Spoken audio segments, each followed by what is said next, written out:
When I was a little boy, my earliest memories include that every single evening I would sit at a deck, and as I would turn the handle, it seemed to me almost misty.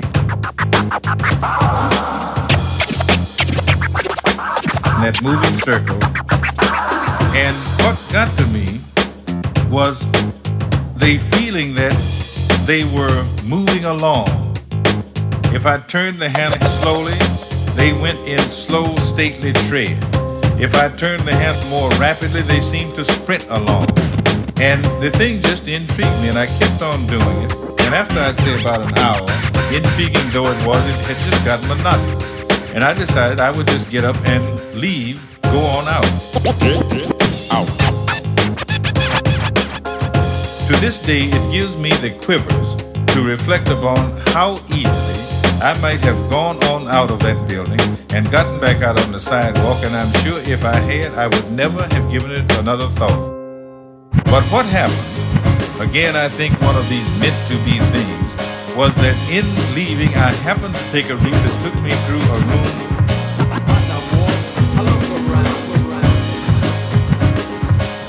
And as I walked through this room, I caught something I'd never seen before.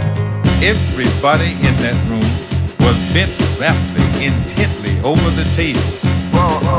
And they were studying with the most careful, intensive effort.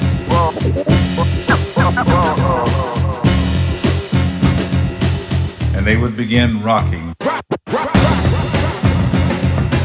When they all got going, it was like so many metronomes, just rocking.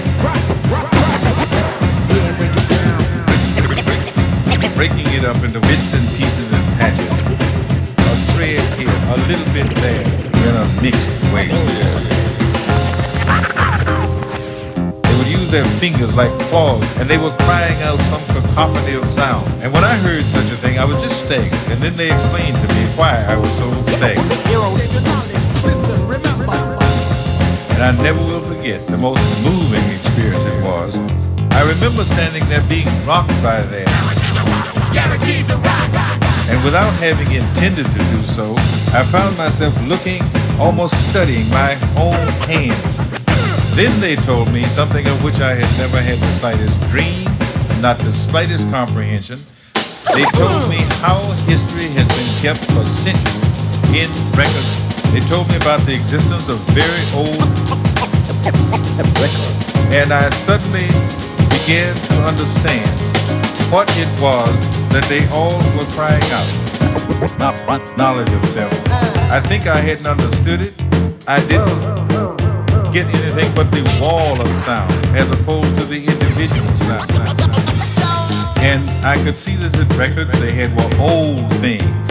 And somehow a thought just came to me, rather as a bubble might rise in a glass of water. And it was, these people are trying to find out who they are.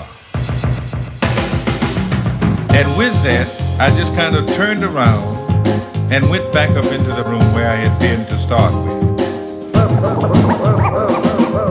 I was confused, and it seemed now I had to learn more. And I began a voracious period of reading everything I could lay my hands on about that moving circle. Yes, I will let you know. Turntable spins round and round we go. And the thing was something that just made me start taking notes, very brief notes of what the records were. And the more I thought about that thing, the more my mind went back to where I had first heard all this, from the group called No.7.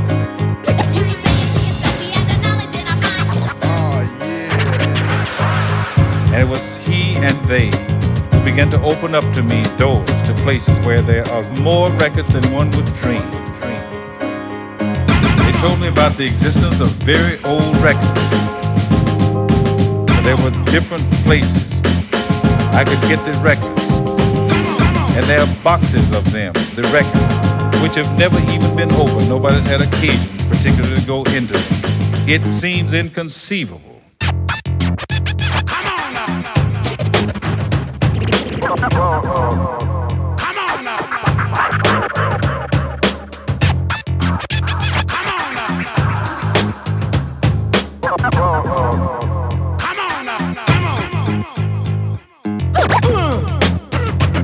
I remember I took the little information, picked up the records, and went on out. Oh yeah. And I became heroic that night.